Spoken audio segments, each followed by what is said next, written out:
Hello, Harpers. Hello, Danny. How you doing? Hello, Russ. Welcome in. It is Panel Beaters 4? I want to say 4. 4. And this week I'm joined by the reason I read comics, even though we were just discussing maybe not discussing comics at all, but the reason I read comics and UK comic royalty. Oh, it's over there. Jamie Sparr. Hello, Jamie. I mean, you've built me up a bit too much. Nothing I say in the next hour is going to compare to, what you've made people think I am. I'm none of those things. I'm a hopeless fraud. But it's nice to be here. Hello, nice to see you. To be fair, I can't see. it's going to be easier than the Comic Con you did for the Phoenix comic with the audience of 50 kids. But Oh yes, yeah. Some of those were a bit mad. One of them we did a live stream of a workshop, and I think it was about 3,000 kids who bought tickets to it. And they said to me just before I went on, "Do you want to know how many it is?" And I said, "No, don't tell me because it'll be too much pressure." And then someone else, another member of staff, came over and went, "It's 3,000. Go on, get on there." It's just I freaked out like that. The whole bottom dropped out of my world. So no, this anything less than 3,000 is preferable. I like this. I'm definitely getting 3,000 people in here, don't worry. But there's one bit in one of those videos, and it still cracks me up, and I have to go and revisit it every time. I think you were saying, right, I'm gonna draw in loose skin, and one of the kids shouts, "Draw someone else." You're like, "No, I'm drawing loose skin," and There are, I mean, the kids are lovely in these groups, but often there is always one or two quite, persistent ones who are like, "Draw this thing that I want," and I'm like, "No, this isn't. I planned this. I have a plan. I'm sticking to my plan." I'm making it look Yeah, like, hey kids, you can draw anything with just shapes, but I've got these shapes are predetermined. I'm not yeah. changing them. You can draw anything you want, just not today. Today you're doing what I tell you, and then go home and draw what you want. Yeah, that's kind of how it goes. Oh, I do have a question from outside the stream though. I was chatting with Guy Kelly earlier on his Twitch, Oh yeah. and if you don't know him, chat a wordsmith, a pun lord, the internet's best friend, Guy Kelly, and he wanted me to ask you: have you ever had a joke pulled back by an editor because even if it's jokes about farts and bums, something has been too close to the line? Um, not really.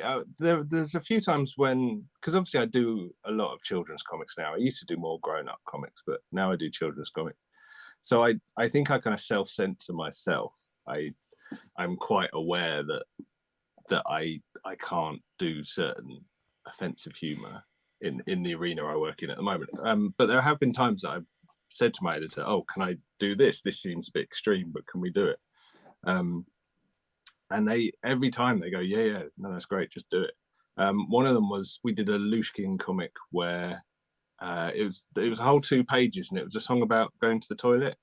It was about pooing and farting, and it ended with all these sentient turds dancing around the toilet bowl and then diving in one by one like some old 1950s music.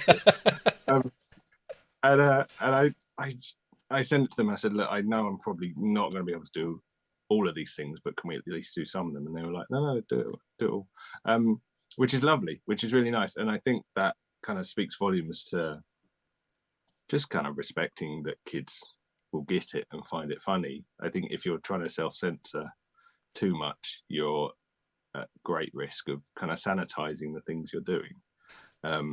So you've just got to trust that kids get it, and a good joke is a good joke, especially if it's if it's turd jumping into a toilet. Exactly. Why not? It transcends levels. If anyone's who Lushkin is, hang on, that that's that's Lushkin there, and that's better. There we go. Sorry.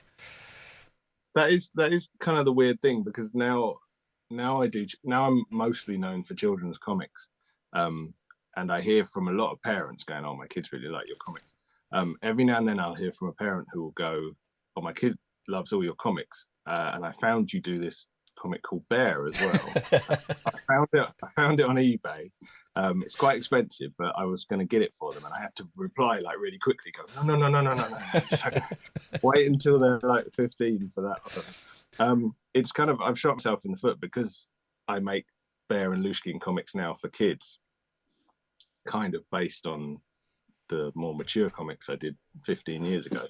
Um, Obviously, they're going to find a connection. And obviously, if a kid Googles for long enough, they're probably going to find the old Bear books. So that worries me a little bit because, you know, I don't want to upset anyone. I don't want to traumatize anyone. And some of the things in the old Bear books are quite traumatizing. So I was revisiting them earlier on today to prepare. God, that ending gets me every time. I'm like, oh, it's sweet, isn't it? oh, Yeah, it's quite. it's and like every time there's like somebody like messages or asks a question of can we continue that series, I always want to go yes, but also no. Yeah. I don't know. I think There, it just ended perfectly. oh well, thank you. That's very kind. I think 10 issues for a series is good, and it's that makes it quite a long series, and yet it kind of, like you say, it cuts it off before it gets too flabby or too silly. Um, there was a point where, what were we on, like the 15th, no, 10th anniversary of it? I was chatting to Dan at Slave Labor, and I was saying, do you know what? I have got an idea for an 11th issue. Maybe we could do it on the anniversary, just as a sort of like a one-off. But we never got around to it, and I'm kind of glad we didn't, because yeah, it would have been tinkering with things that were already finished. Like, I could see it sort of possibly having a drop dead Fred style ending where Bear get like with 10 years on and Bear gets passed down and it's just like an elderly Lushkin or something. But I mean, Yeah, even that, I don't know. I don't know. It's some of that's got to be a huge risk that you want to maybe go back, maybe tinker with it, but at the same time, do you want to though? it's. I mean, like, Bear was very, very labor intensive. Though all that cross hatching and stuff. I mean, it took me days and days and days just to do a page. So just going back to that style on an artistic level, I think I would have found tricky, because now what I do is very simplified shapes and drawings, and I kind of did that on purpose because I wanted to make more work in a day than I had been. So I really kind of simplified my style even more. Um, so yeah, and you know, Lushkin then kind of found life as a children's comic, and that was kind of, in my mind, that was, the children's comic is the prequel to Bear, um, you know, where it's a bit more adult I'm not comedy. So, sure. I've never thought of it that way. well, they I haven't like that. learned swear words yet in the children's comic, so they haven't learned, you know, the next level of violence or anything like that.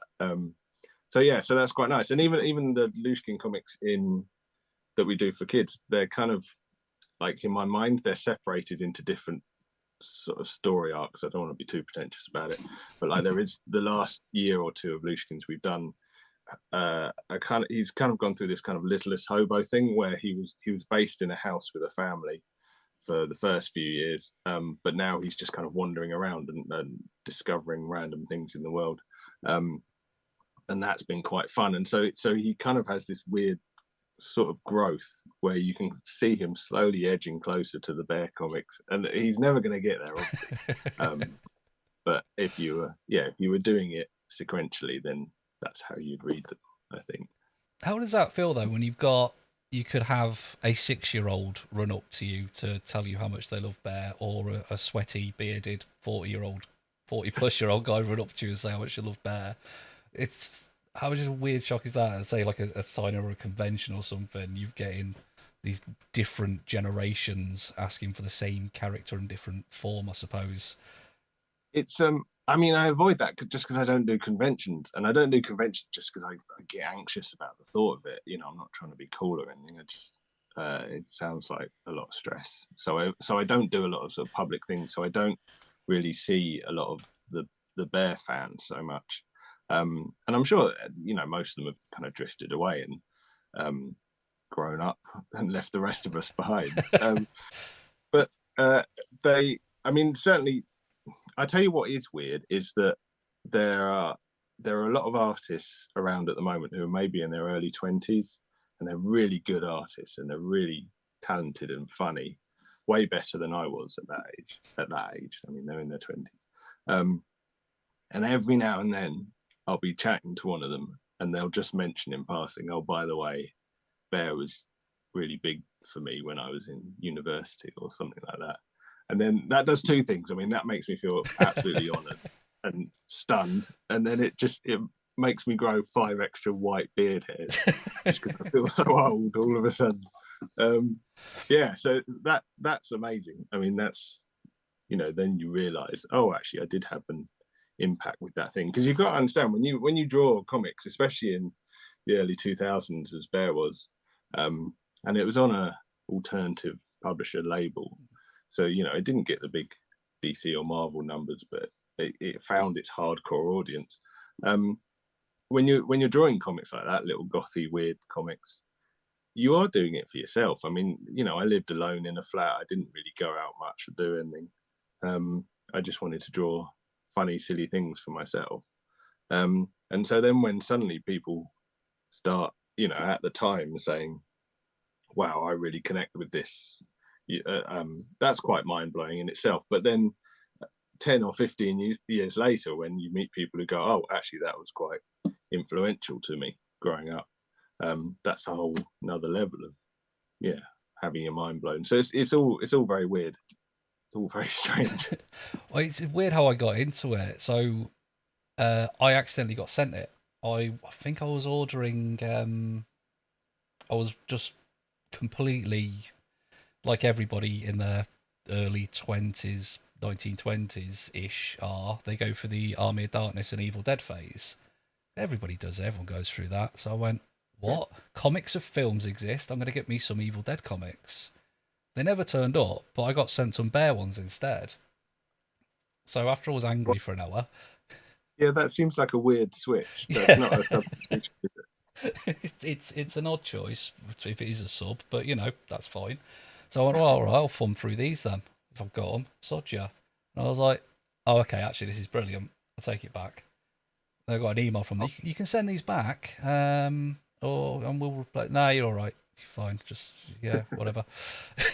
And then it just built from there. And that's you are fully responsible for the bookcases back there, full of random stuff.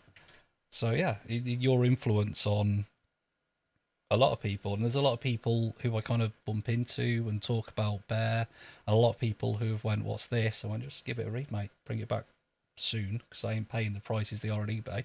Make sure you do bring it back." And it's weird that I feels like there is sort of it could be there could be a resurgence for it there. Have you I ever mean, saw? that would be, yeah, that would be lovely. I remember at the time when I was drawing it, when it was released, like 4 or 5 issues in. I never, I don't know, it's kind of weird. Like, so most of the people I know now, I know because of Bear. Like, I met up with them and we became friends, or whatever. It changed my life. It absolutely changed my life. Um, but at the time, I remember, like, I'd go out to a club or something with friends, and I would mention to people, "Oh, I'm a comic book artist," and either they're completely disinterested and have no idea, or they'll go, "Oh, I like comics," and they'll go, "What do you do?" And I'll go, "Oh, I can impress someone here. I can actually say something kind of cool because I'm selling all right, so they might know it." And you'd say it, and they'd just go, "I've got no idea what Bear is. Please step away from me." So I couldn't impress anyone. Like, I tried a few times to impress people with what I did, but nothing. Like, it never worked for me. So yeah, it's nice that people were impressed, at least at the end of an email, or at the end of a live journal, that I could get a little praise to feed my ego every now. I will get off Bear soon. Sorry. Has there ever been like a discussion with slave labour about reproducing them, even like during the anniversary? Get some I mean, reprints out there, or slave labor aren't around oh, of anymore. course they're not. Yeah, They folded. I don't know when it was, but a while ago. So yeah, I think that's probably gone. But potentially I could repackage it and republish it. But I don't know. It concerns me a little bit because I'm so concentrating on kids comics now, that if I tried to do that and kind of tried to make any publicity for it, then it would kind of muddy the waters a bit, and a lot of parents would get very confused as to that's fair. whether they should. Here's a new Bear. It's not that Bear. Or that Yeah. no, not that one.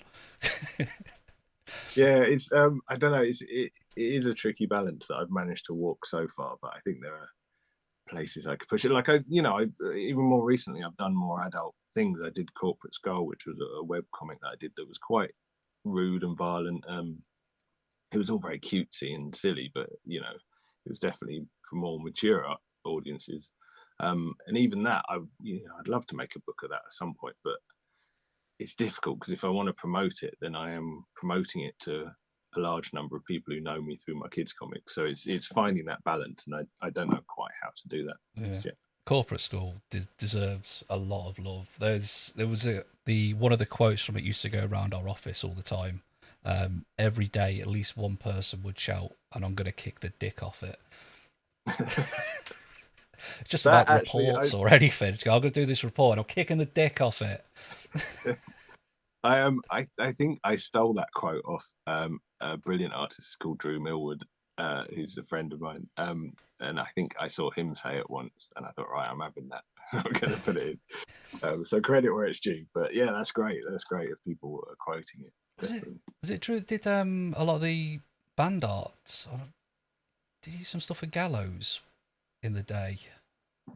Yeah, he's done a lot of Yeah. bands. I'm trying to remember which band now, but yeah, a lot of the big names. Did he do Foo Fighters?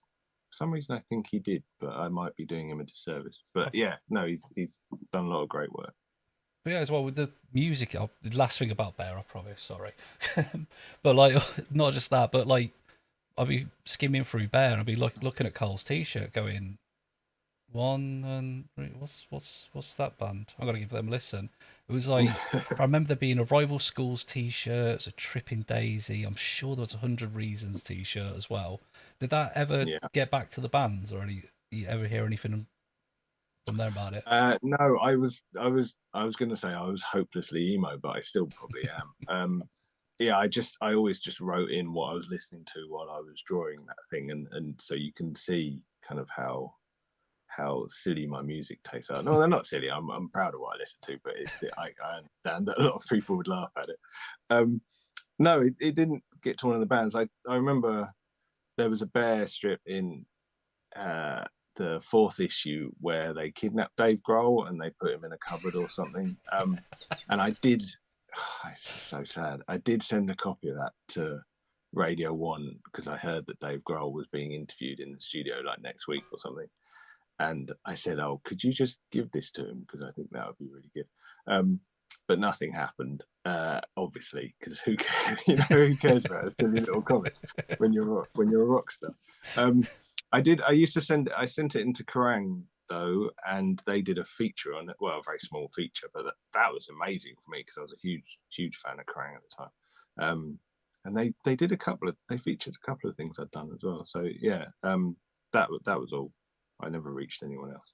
I think Bowie Hare in chat has suggested like maybe an art book, because the art is amazing. Oh, thank you. Yeah, I mean, all these things would be lovely. I'd love to do it. They're kind of not up to me. I mean, they're up to me in so much that, like, my schedule is booked out for the next year or two now. I've not been very clever with this. I've set up all these different books that I want to do, and now they have release dates throughout the next year or two. So I've actually got to make the things and then get them done. So every time I think, oh, I could do a new project, or oh, I could do this thing, it's always like, yeah, but you can't do it till you're 50 because you're already obligated to everything else. But no, it would be amazing to do art books or things like that if anyone would want to see them. Yeah, well, there's definitely a crowd out there for that, 100%. But was it so you pulled forward? I'm trying to have time. So obviously Bear and Lushkin, and am I right in saying Action Beaver started off in Bear as well as a side strip? Yeah, Who it did. ended up in Phoenix as well. Yeah, so Action Beaver was kind of a bit of a small gag in a few Bear strips, and then I made him part of the lineup of Bunny vs Monkey. But I did that actually. So Bear came out in 2003 and ran till 2006 or something, I think. And around that time, I was pitching ideas for TV shows and things. And one of them was Bunny vs Monkey, and they did feature Action Beaver. So it was at the same time that I was kind of using this character in two different places. But that's really nice. That's good fun to kind of drag up new characters. Because even drawing Lushkin now for kids, I have borrowed a few of the stories from the original Bear book and kind of just done them a bit differently, like the one where Lushkin swallows a black hole. I did that in one of the kids comics versions of Lushkin as well. I was thinking it'd be really nice to introduce Elliot the Dunk, who was kind of this weird sage in the Bear comics who just spouted absolute nonsense, to bring him into Lushkin as well. So yeah, I'm not adverse to trawling up a few corpses and reviving them here and there. Which one of the later characters that you've created would work best in something before you come up with them? That question even makes sense. It probably does. I don't know. Does it? Wait, can you give it to me again? So say like bunny versus monkey, something like that. If you'd come up with them earlier, around bear time, or pretty, how would that have worked? Could you have done sort of a more adult version of bunny versus monkey, or is that something that you've settled on to be? This is what I'm aiming for with it. I was always a kids thing, and I'm glad I didn't do it as an adult version, because now that kind of pays my mortgage, bunny versus monkey. So I'm glad I didn't stymie it from the beginning. Yeah, I don't know. It to me, it never. There was never much distinction between the mature stuff and the childish stuff. It was all kind of one thing. Like Bear, the comic, the original comic, the humor in it is the same as the humor in Lushkin, the children's comic that I do now. I don't think differently. I don't put on a different cap and think, oh, I'm doing comics for kids now, I should do things differently. Obviously, I cut out the swearing and the bath full of pig guts and things like that. But the humor, the actual essence of it, is exactly the same in all of my work. Just cuts all the way through. Because I think if a kid finds something funny, an adult finds it funny. It's kind of, if a good joke is universal.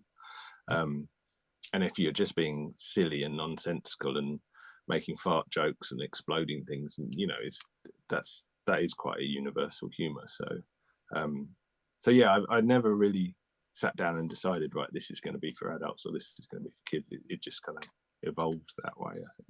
I was going to revisit Wubble today as well. Thought, oh, I love Wubble. I'm going to go have a look at Wubble. Oh, there's a link to the Wubble strips. Brilliant. I'm a little confused by the change of direction you've got with Wubble. Wubble now seems to be a Japanese leg machine. Oh, is it? Has it gone weird? It's an odd turn. I'll be honest. Let's pop this on Twitch. It's. I'm trying to be avant-garde. This is my new. No, it's not. I haven't seen what's on the website now, but I know I lost it a few years ago, and something else filled the space. So I haven't even looked. I don't know.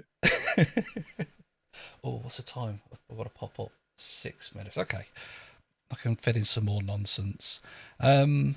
How often do you curse the other Jamie Smart, who is messing up your search results? Because I was going to open the stream with, and I've got on podcaster, health advisor, and talker, and Jamie Smart. But I thought no, that would be daft and could go really bad. But if you Google Jamie Smart, just some guy. Do you ever get his post or? I used to, and it switched around the other way. And he's bless the other Jamie Smart, who is I don't know how you classify his job, but like you say, he's a professional speaker, and I don't know, I'd probably do him a disservice if I tried to describe what he did. But he's very well known in his own right, and he forwards me the mail that he gets from kids saying how much they love his comics, and he's like, I think this is for you. And every time I just apologize, and I'm like, oh, I'm so sorry, this must be quite an inconvenience. And he's bless him, he's really nice, and he's like, no, it's fine, I'm quite happy to do it. So yeah, that's been quite nice. There's another Jamie Smart I found who was an anaesthetist, and I found him because he got sent stuff from some kids who'd got the wrong Jamie Smart again, which is, it's weird because Jamie Smart isn't the most common name. It's a bit of a weird name. You would hope that that I was relatively easy to find and contact if you wanted to send me a letter or something. But no, they keep sending it to the wrong Jamie's files. So, what am I supposed to do? I mean, how do I stop that? I can't.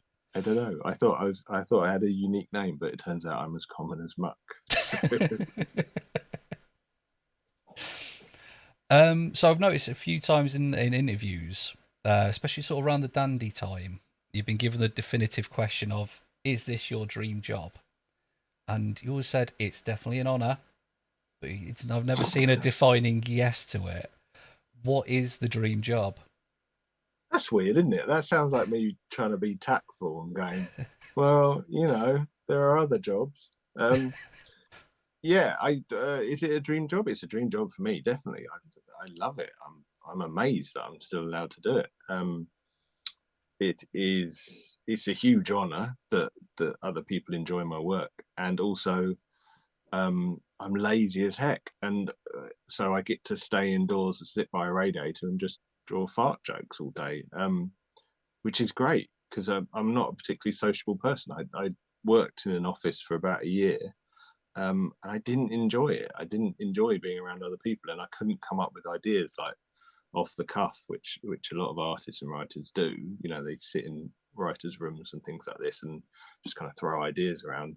And every time I tried to do that, I couldn't do it. My brain would just go numb. And then I'd ride the train home and I'd be like, oh, I've had some ideas we could do. So I don't work well around other people. I'm a very insular.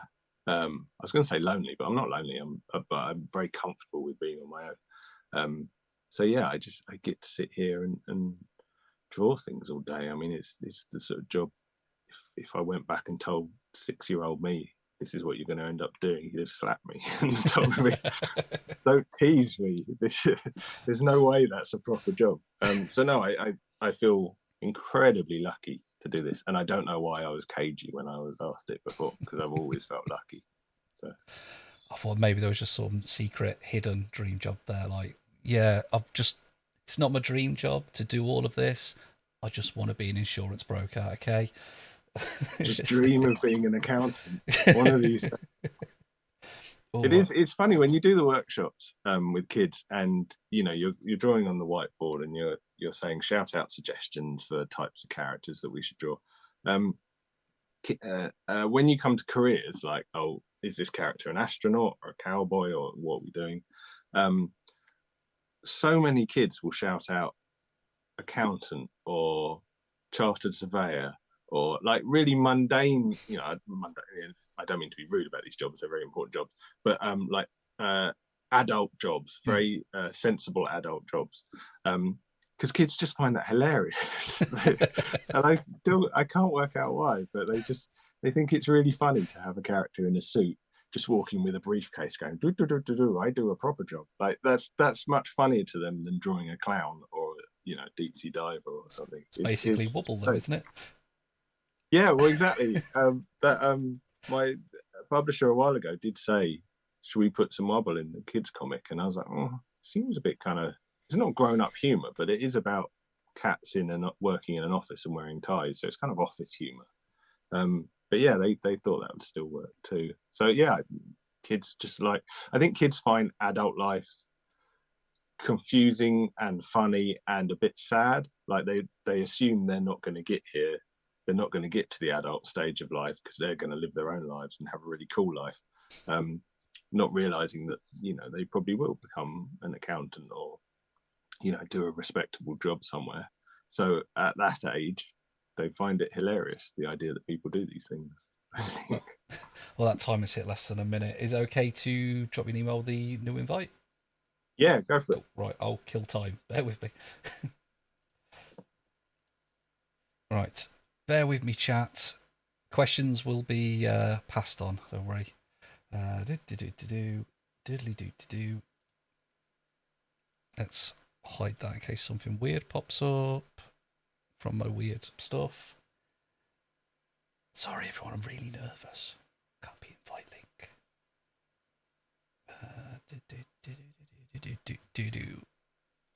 There we go. Right, that is on the way. Ooh, thanks. Right. Welcome in Beard. Welcome in Boo. Welcome in Umph. Sorry, it's keeping up with chat is difficult in this sort of thing. But yeah, going all right. It's going all right. I've not made a twat out of myself yet. Yet.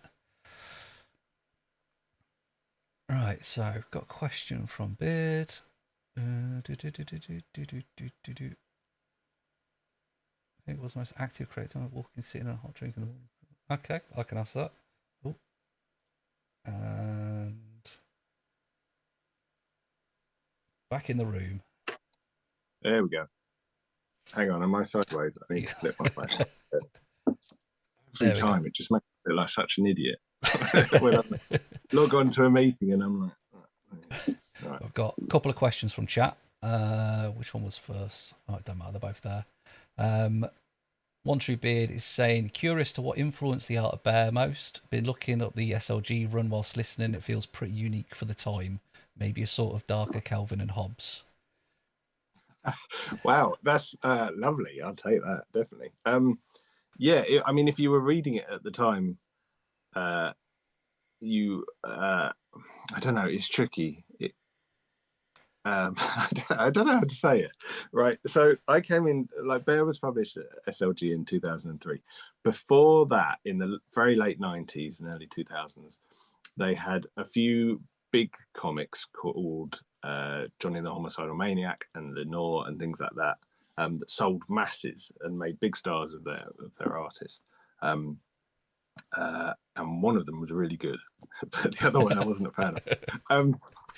And everything that kind of followed after those two got instantly compared to them, because we were all on the same label. So Bear got so much comparison, like, oh, you're just ripping off this and that. And I found that a bit disheartening because, you know, this was kind of my big break. And I hadn't actually read their comics before I was published by Slave Labor. I think I'd seen them, but I hadn't read them. And it's like, well, no, the comic I'm making is 25 years of drawing cartoons has brought me to this point. I'm not going to suddenly ape someone else's style. So I found that quite weird and a bit frustrating. And even now, someone will occasionally say, "Oh, your kid style looks a bit like a childish version of, you know, this slave labor comic from 25 years ago." All right, well, you know, I can't get away from it. I think because we were all drawing cute characters who were hitting and knifing each other, and they all had thick black lines around them and cross hatching, and, you know, so there were things that you could say, oh, well, these are quite similar to each other, but it doesn't mean that you've been influenced by that. It just means that, you know, you work in similar styles. Influence wise, yeah, Calvin and Hobbes was huge influence to me, absolutely massive. And kind of all the kids comics I read when I was growing up, like Buster and Whizzer and Chips and Beano and Dandy and kind of all those. And then as a late teenager, I found Tank Girl and Milk and Cheese. Milk and Cheese was incredible to me. Like, I will absolutely hands up say, not that I've pilfered anything from it, but that I can see a lot of Milk and Cheese in what I do, even now, let alone 20 years ago. Because Milk and Cheese, for anyone who doesn't know, is like a carton of milk and a wedge of cheese, and they just literally run around and beat the crap out of everyone and set fire to everything. And it's by Evan Dawkin, who's an amazing artist. And that was huge. And I think if anyone has seen my work now, goes to look at Milk and Cheese, you will see, oh yeah, that is basically what Jamie dedicated his life to doing.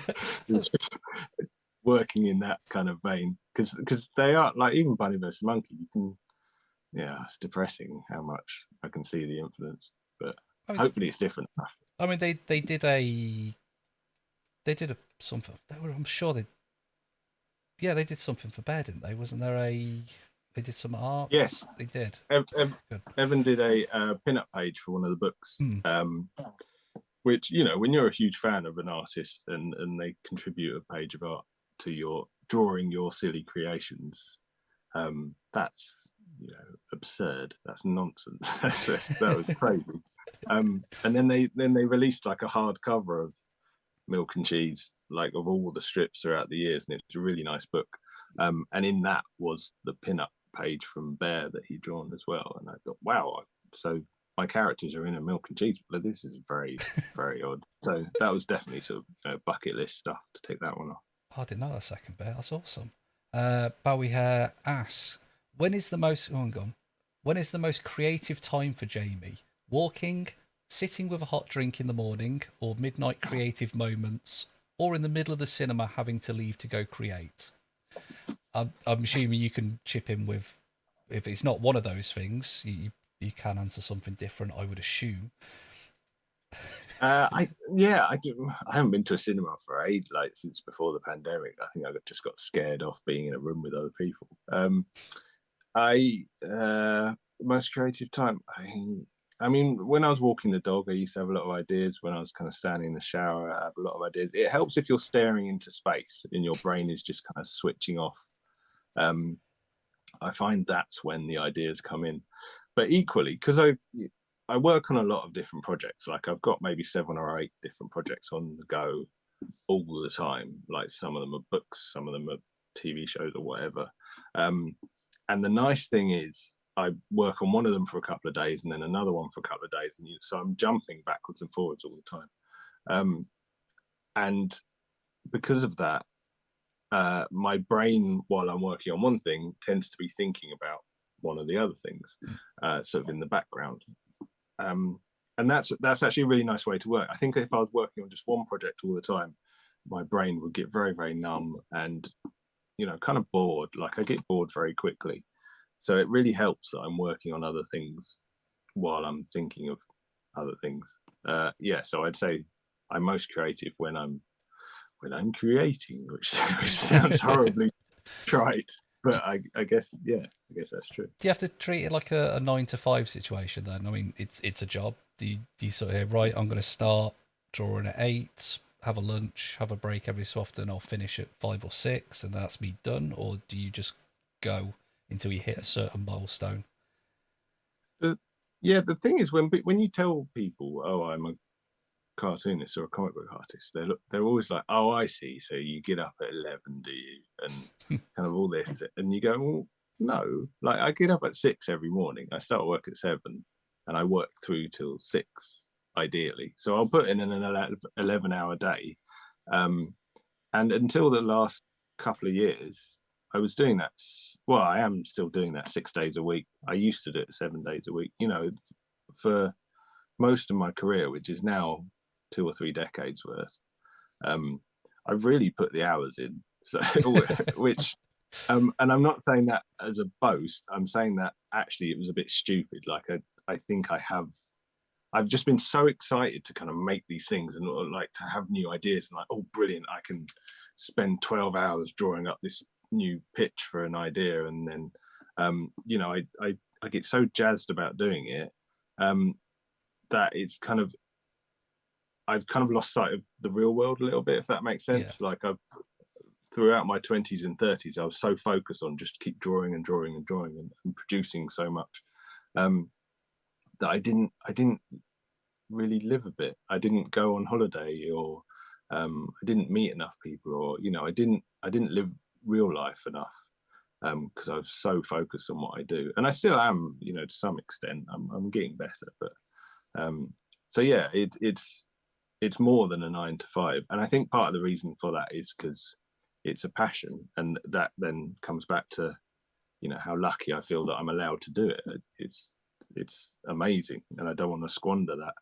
But equally, as I'm getting older, I'm thinking I should probably go outside more. I mean, that's part of the reason I got a dog, because I realized I hadn't left the house for 2 weeks. I'd just been working solidly, and I was like, I'm not going to leave the house unless I've got an excuse.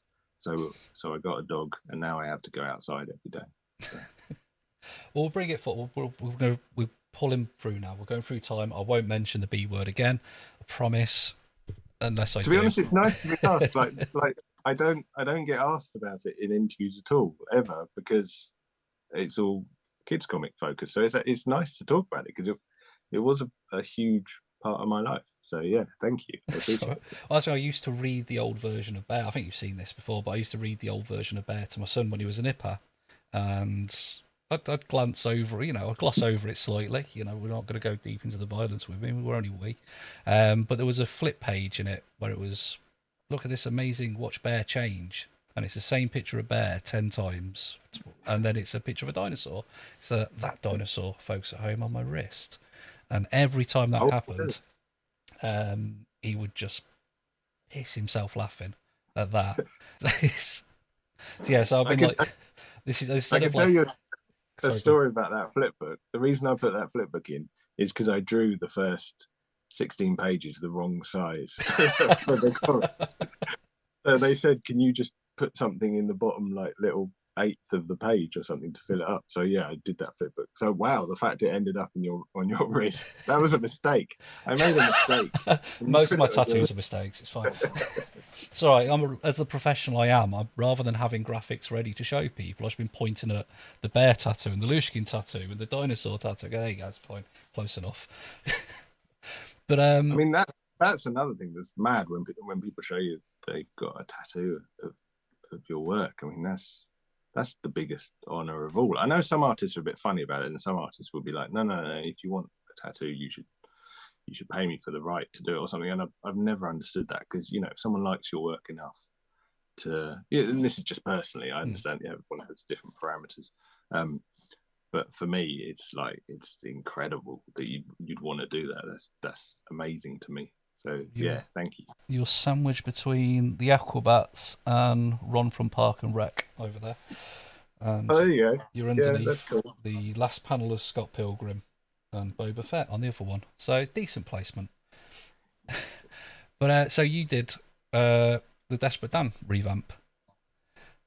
Yes. How and the vast majority of people loved it. How did you deal with that 1% of people who haven't looked at a dandy for 50 years who don't like change? Did you see that as it was, or was it, how did you take that sort of reaction? Uh, I I tell you what Bear did do for me. It made me cocky, but in a good way. So I was able to not take on criticism, because I felt like I'd never been a never been a confident kid or a teenager. And then I did Bear, and then I realized there was a kind of community of people who liked what I did, and it gave me a confidence. Um, and from then on, anytime anyone online kind of took a pop at me or anything, I didn't care. Like, it didn't. I found it funny. Hmm. So when I started working for the Dandy, and the Dandy went through this kind of big revamp, and they got me drawing Desperate Dan, which is obviously a very beloved character. There were quite a few old men, angry old men, and there was always men, sat on the computer, at first being rude about it and me, and then just being flat out psychotic, like setting up websites and not just about me, like about all the artists in the Dandy, and just kind of tearing strips off us. And they didn't know anything about us, and they were just judging it on our work and saying, "Oh, it's not like it was in the old days," and kind of all this rubbish. And it didn't matter to me at all. Like, I just found it really funny, because it was quite sad.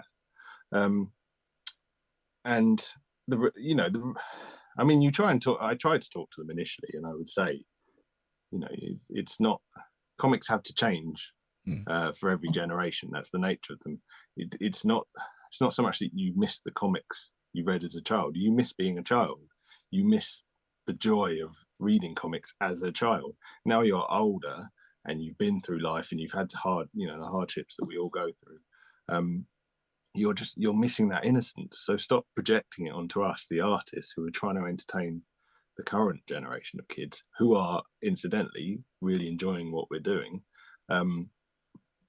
Don't take a pop at us. Just have a bit of therapy and work it out yourself. But obviously they they didn't agree with that. They didn't take kindly to me being told things like that. One guy was like so offensive. Like, now you would report him to the police or something, but he just went off.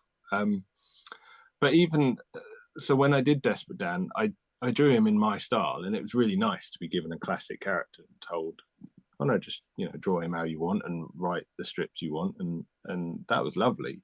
Um, but obviously, my style is very different to the established Desperate Dan style, and I drew him kind of goofy looking, big bulging eyes, and bit more of an idiot maybe than he had been normally. And from what I heard, kids really enjoyed it, and it ran for years. I don't know how many years, 5 years, 4 years, something like that. But it did. The one place that it did appear in the national press was in the Daily Star. Oh, and they had I know, that bastion of journalism. They had an article basically saying, what have they done to Desperate Dan? That they've made, I think they said, oh, they've made him look like a chimpanzee or something. And they were so rude about what I'd drawn.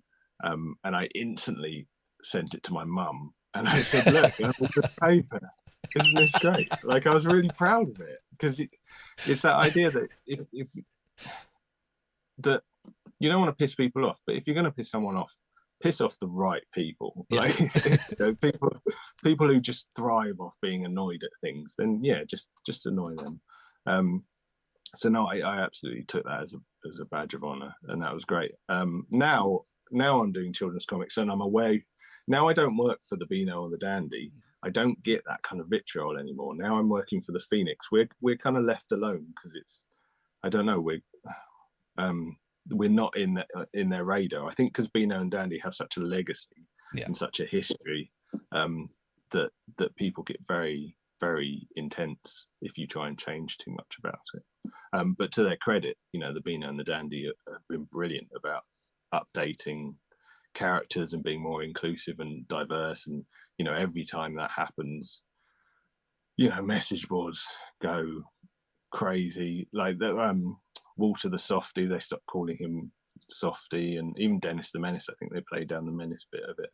And you always get articles about, oh look, they're making kids comics woke now, and just all this nonsense. And it's like, well, maybe kids don't want abusive language. Maybe in the Bash Street Kids, when there was a Spotty and a Fatty and all these things that they now changed, maybe that's good that kids aren't teasing each other based on these characters.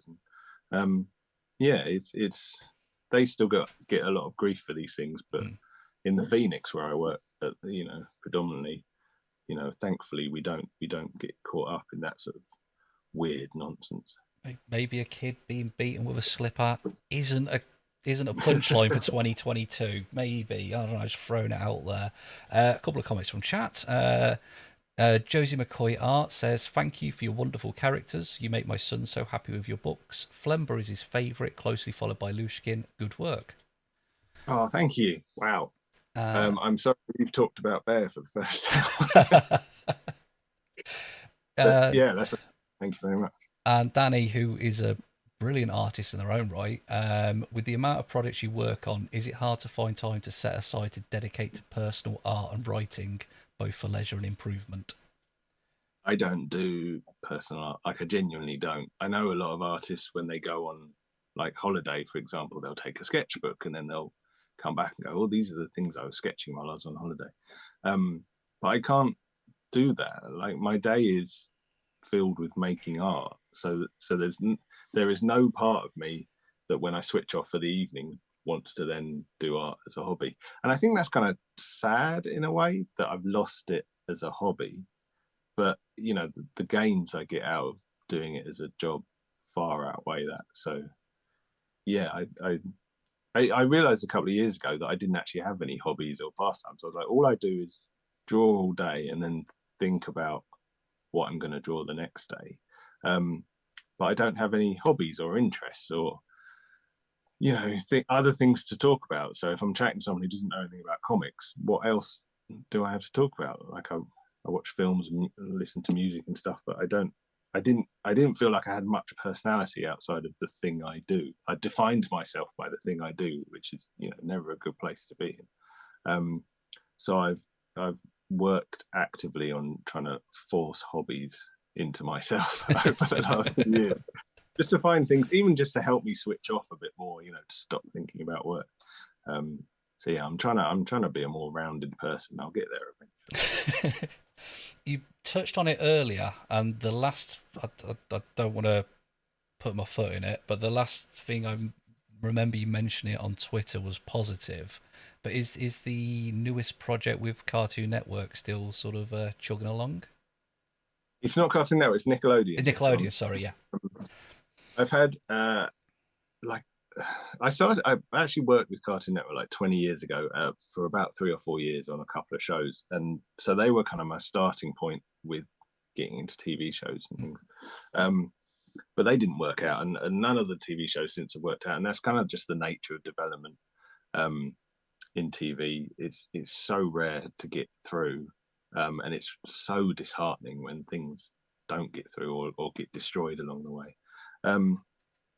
And then Nickelodeon got in touch a year or two ago and were like, we really like this book you've done, which was called Superhero Bunny League.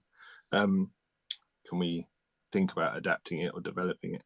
And they did amazing work on it. Like, they got really talented people in on it. They did some test animations and put some voices to it, and that's all. As someone who only knows how to draw comics, it's always amazing to see your characters like suddenly moving and slapping each other and all this. Sorry, I just burped. That's very unprofessional. I was excited. I'm talking about things that excite me. So yeah, they went off and did that, and then I remember just a few months ago I woke up to an email from them, because they're in America, so if they email, they do it during the night. That was like, oh, by the way, we've greenlit your show. Like, it was weirdly casual. And I was just, this is amazing. Like, I've spent 20 years trying to get this sort of thing done, and it's actually happening. So yeah, they're working on it at the moment. They've got they tell me every now and then who's voicing what character, and they're amazingly talented actors that are coming on board. I can't say who, because I imagine it's all embargoed, but yeah, it's actually happening, and I have to keep telling myself, oh, this is actually happening. So next year, I think it's like spring 2024. Sorry, not next year, the year after next, 2024.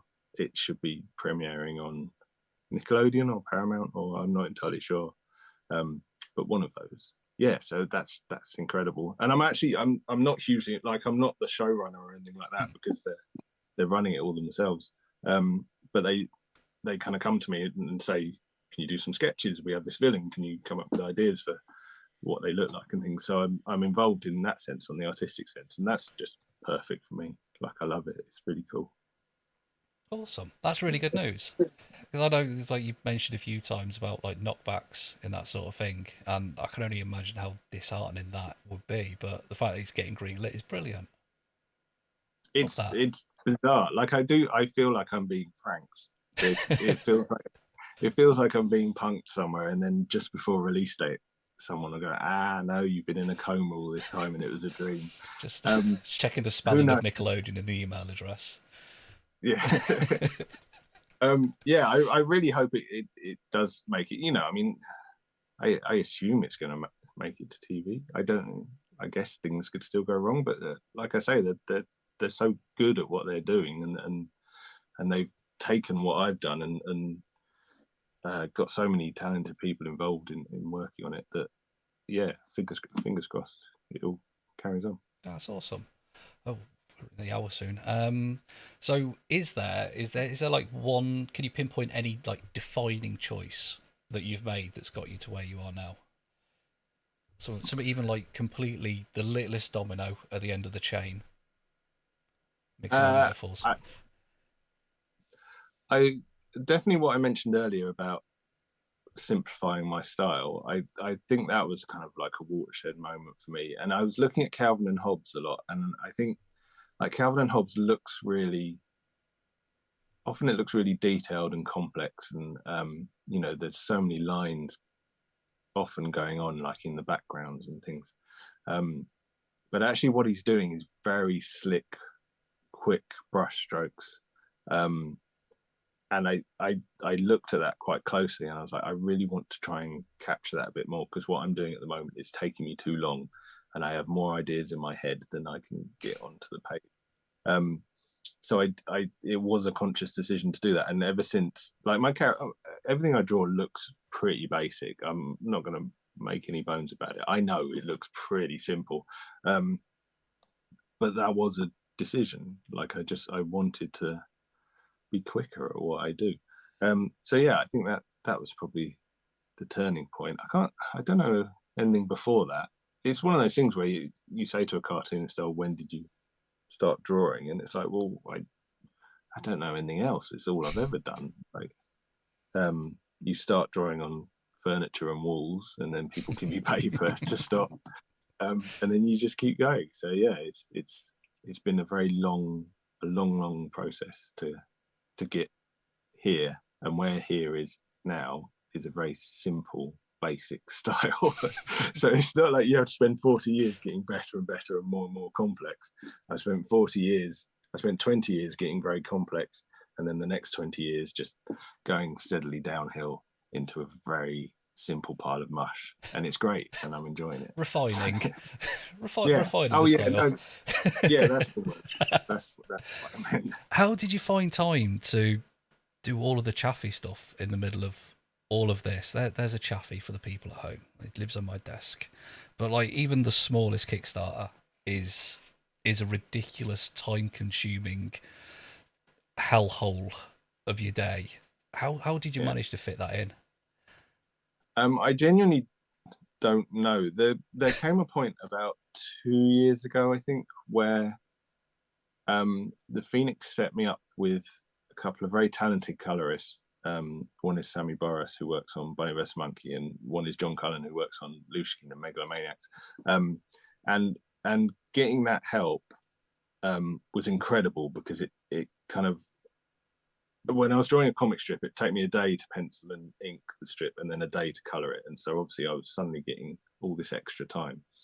And I thought, oh, brilliant, life's going to be easier now. But actually, it went the other way. Like somehow work just kind of started filling those gaps. And now it's got to the point where I have people helping to make these comics, but I don't seem to have more time. The idea of setting up a Kickstarter for something like Fine Chaffee now, there's no way I could do it. Absolutely not. I don't know who I was like 3 or 4 years ago that I was ballsy enough to think, do you know what? I could just take a week off here and there and set up a Kickstarter. And then fulfilling it and sending everything out to people, and just all the stress of doing a Kickstarter. No, I don't know that person. that's a very distant memory, doing all that. There was Moose Kids as well, wasn't there? Which was brilliant. Yes, which is crazy again, because that's like, we did 3 issues of this comic called Moose Kid, and that came out of, because when the Dandy folded, a lot of artists were like, well, what do we do now? There aren't many big titles left on the newsstands for kids, and we all were scrambling for ideas of how can we revive the children's comic industry in any slight way. One of the things I wanted to do was put together an anthology just of all the talent we have in this country, not even to sell it, but just kind of to make the point, like, look at the comics we could make. If you give artists complete free reign, tell them come up with your own characters and do whatever you want, and we'll fill a comic with it. And we did 3 issues of Moose Kid and a Christmas issue as well, which is like a half issue. And they were printed on like really big paper, like almost like newspaper, but better quality than newspaper. And we got a load printed, and we sent them. We did some charity drives and sent them to a load of kids' hospitals and children's charities and things like that. But we didn't make any profit out of it. That was the point. We were trying to prove a point and do some good in the world at the same time. And that I drew maybe 2 or 3 pages out of 36. But it was all the admin, all the emailing and kind of talking to the artists, and it's an amazing process, and I it's important I say that I love doing it, and I think what we made was genuinely incredible. I think we made something really, really cool, and you can see it all at moosekidcomics.com. Like, we put it all online. You can even download it as a PDF if you want. I think what we did was really cool, but admin is a killer of any job, obviously. But especially when you're an artist and you're like, all I want to be doing is drawing comics, and yet here I am spending weeks and weeks and weeks like just sorting out emails and formatting pages and like doing all these things that I need to be doing to make the product as good as I can. So yeah, that's another thing where I think there's no way I could do that now, but I'm glad I did it. But I need to sleep. Oh, all right, that's bloody hinting at us again. So I'll round it down then. So Ubu Boo Boo. Am I saying that right? I've never heard it. I've only ever seen it. Ubu Boo Boo. Yeah, I think it's Ubu Boo Boo. Right, you've been teasing that Ubu Boo Boo will be returning, will be embarking in new adventures for quite a while. Is that on the slate? Have I? What have I said? I can't I remember don't. what I I said. just don't think you've updated that bit of the website for a while. Oh, really? Oh, wow. I didn't know the website was still there. Still a promise though. It's. I mean, to be honest, every character I did 10 or 20 years ago, I'm always thinking, oh, could I, rejig this or bring it back, or even just introduce it into what I'm doing now. The Ubu Boo Boo characters I really like. Again, that was a more mature comic. That was actually born out of when I first started at Cartoon Network, and I was riding the tube in every day to work in the studio on these TV shows that were invariably being torn apart and changed, and I didn't like how much they were changing. So I didn't find the TV process very enjoyable then. So, but what happened was every night I'd ride the tube home, and I would be thinking ideas about Ubu Boo Boo, because I was thinking what I need is an avenue where I can just spill out all my own ideas, because I'm feeling very constricted in the day job. So Ubu Boo Boo it's kind of like Bear, but it's probably more extreme. The humor's pretty offensive in some places, and I'm sure if I look through it now, I'm sure there are a few jokes I would regret, because there usually are with my old work. But no, it was a really fun comic to do, and the characters are really cute. And I would love to do more with the characters. But then every now and then I see a character that looks a bit like Ubu or Boo Boo. They're black and white cats, and it's a look that sometimes you see in other popular characters. And I think, what, if I did bring it back, it would possibly just get compared to these things, or I'd be told that I'd lifted these designs off somewhere else. So I don't know if it would be worth the hassle. But yeah, who knows? I'm sure they'll come back. If I live in another 100 years and I keep doing this, I'm sure they will end up somewhere else. Definitely. Who else I was going to ask about? Someone else I was going to, on the sly, do a little. Oh, was it Fishhead Steve? I miss Fishhead Steve. I miss Fishhead Steve. Fishhead Steve was. That was my attempt at sort of like doing a Simpsons, where you just had a whole village full of characters. It's just the difference is all the characters had weird objects as heads. I drew that for the DFB, which was the DFC, which was the precursor to the Phoenix. So it was a children's comic that ran for I don't know how many years. And we collected a book of all the. I'm just looking up because I've got all the books on a shelf above me, so I have to visually remind myself what everything is. So we collected them into a book, and then instantly that got taken into TV development. And I was already a little cynical and wary of TV development, because I'd done it a bit here and there, and it kind of just got locked into it for 10 years, which even now I can't quite recall how that happened. I can't quite remember what the contract was. And to their credit, the people who were developing it, did really cool stuff with it, and they went down a few different avenues with Fishhead Steve, and the stuff we produced, I thought looked really good every time, but for some reason it never quite got off the ground. I think there is still a trailer online somewhere of like an intro trailer to a potential TV series, Fishhead Steve, which is, it's kind of funny. It's a cool little trailer. But yeah, that never happened. And then it's only recently that that development ended. So I have all the rights back. So I was thinking it would be really nice to do some more Fish Head Steve, like reboot it a bit, because even the drawing style, you know, is over 10 years old. Yeah. So to me, it looks quite, you know, old. It's not how I draw it now. So yeah, definitely, I'd like to do more with Fish Head Steve. I think that's the next sort of big project I'd like to invest in. But again, that will be years down the line. 2034. Exactly. I'll be an old man. I won't be able to see the page anymore. I have multiple cataracts in every eye, so it's going to look terrible, whatever it is. I have taken up far too much of your time, and Doodad is shouting at me. So, what are you working on at the moment? Anything you'd like to point everybody towards? What am I working on? Oh, I'm working on new Chaffee books, actually. So we mentioned Find Chaffee earlier. Find Chaffee was my ongoing experiment. You can see it again at another website, findchaffee.com, where we made all these Chaffies and threw them out into the world, and people send photos of where they've seen these Chaffies. And it was my attempt to do something slightly outside of comics, just putting characters in the real world. And that's gone through various iterations, and we did like picture search books and things like that. But next year we're doing comics for younger children, so maybe 3-4 year olds. I don't know, I'm never very good at knowing what age we pitch these things. So they're very, very simple comics, but we're doing a series where this kid goes on an adventure with this Chaffee, and they discover, well, no, I can't say what they discover because it's secret. But they're really good fun books to be doing, because they're very innocent and very sweet, you know, little stories. So that's what I'm working on literally at the moment. What else am I doing? I do Bunny vs. Monkey books. Like, we have a few of them out every year at this rate.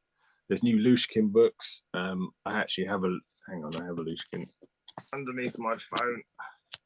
So that's the most recent Lushkin book. And then we've got a second one coming out in spring, I think. So we're doing a Lushkin book every year. What else? There's a 5th Flember book that needs to come out end of next year, maybe. Yeah, there's a lot of books coming out, and again, it's you know, amazing. Like, I am genuinely very, very lucky to be doing what I do. I know I've said that a lot, but I think I need to get it across, because otherwise you just sound like, oh yeah, you know, it's easy for me. I just come down here in my pajama bottoms and draw some fart jokes and then go and eat a biscuit. And it is kind of like that. But I don't want to sound smug about it at all. It's an honor that I can do things that matter to people. That's really weird. Still hasn't quite sunk in. Well, we've got 2 minutes, so I'll say it's been an absolute honour and a privilege to have you on my stupid little Twitch show. So thank you very much. It's been lovely. No, it's been lovely. No, and it's really nice talking about like the old work as well. I should have reread it before I came on, because I don't remember a lot of it. But I'm glad other people do. Definitely. Brilliant. Right, I'll let you go and have your 5 minutes sleep and your biscuit. Thank you. Before you work on your 12 or 13 projects. Okay, that is exactly what I'm going to do. Brilliant. Thank you very much, Jamie. It's been a pleasure. I'm going to hit the end button now. So long.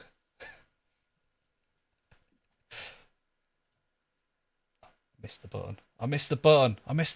I look like a pillock. Oh no, I've embarrassed myself. That was fun. That was fun, wasn't it? I didn't choke and get nervous, and I only spent 90% of it talking about Bear. That's all right. We're both based. I'll say England.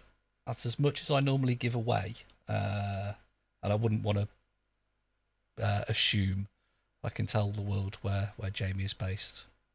But he's on Twitter. He'll probably mention it on there. All right. What did I miss? Sorry. Hey, welcome in, Ark. You good egg. Russ, did I say hello to you? Hello, Russ. Yeah. So, yeah. Was that all right? Was that all right? Was that all right? Show. It didn't have the normal top 5 stuff. So I thought I'd have freestyle that. I had some notes. I had some little notes here. There we go. You can't see them. I can see them. You can't see them though. Just as little points. Little points in my head, so I know where I was going to. Do you want to know what my top 5 favourite comics are? I'll tell you. Let me work it out. and then I can tell you about Sunday and Wednesday. Wait for it. Right. The Matt Fraction run on Hawkeye. Headlopper, which is a really, really good book that no one's ever heard of, and it's like a dark comedy, kind of like Conan land. Godzilla: The 50-Year War, which is less about Godzilla, more about a guy's relationship with Godzilla from when he sees him first as a kid and when he's older.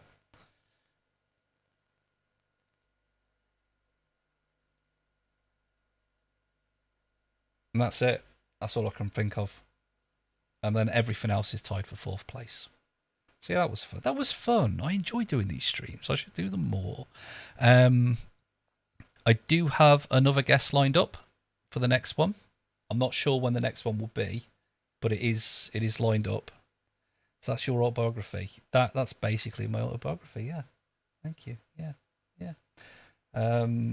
Who is a bloody brilliant comedian, writer, but I need to sort that out with them.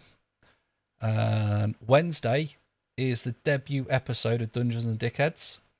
Mine and Bowie Hair and Lonely God and Bite My Thumbs tiptoeing into the world of D&D. Well, Bowie's done it before. I haven't. Bowie bought me some dice, which is very nice, but thank you very much. A little notebook and a little mat thing. Will it be on this channel? It will be on this channel. I don't know. Everyone, I'm dice are dice, aren't they? Everyone loves a dice or a die if you're feeling fancy. Eh? What else is coming up? Gary Zilla on Sunday. The much delayed Gary Zilla will be on Sunday. He'll be watching a film. He'll be watching that film that I keep putting in Discord. We're watching this today, and we never do. What campaign we're running? I ain't got a bloody clue. I've probably been told, and I've probably been told repeatedly, but I ain't got a pissing clue. I know I've got an otter. I don't know if that's just, I need to give that away. I've got an otter. He's called Ray, because that's the only joke I know. But yeah, Mad Lib's book, exactly. Comfort. Well, that's why you no obligation. If you get any discomfort from it, you duck out. I would imagine it's going to be more in the vein of like the Adventure Zone, where it's three people who don't know how to play, being a bit silly. So hopefully that won't be too weird. Well, my character, he's good with a bow, and I'm not telling you what race the fella is, but he's called, if I tell you his surname, I'm going to give away, but he's called Porkeye. He's called Porkeye, and that's all you're getting out of me, frankly. So up yours. Very specific character. You'll get character. They will all happen. So the first stream is going to be literally us coming up with characters. It's going to be a character creation stream. Danny fan art. Oh, Danny, you don't have to do that. I mean, it'd be bloody brilliant if you did, but you don't feel obliged. That's what I'm saying. Look how nervous I was, right? I've been biting my finger and it's bloody bleeding. That's how nervous I was about that. It were a big deal. So anyway, I'll stop waffling and we'll raid somebody, which will be very nice for you because you get to watch a different, better streamer or pair of streamers in this situation. So thank you very much, everybody. You've all been lovely. You've all been supportive. You've all been very nice. You're all off to see the Irish Island. Turn your headphones down slightly in advance. They are quite loud, but they are good eggs. So thank you very much, everyone. See you Sunday, or Gary Ziller will see you Sunday. Good night. Bye-bye.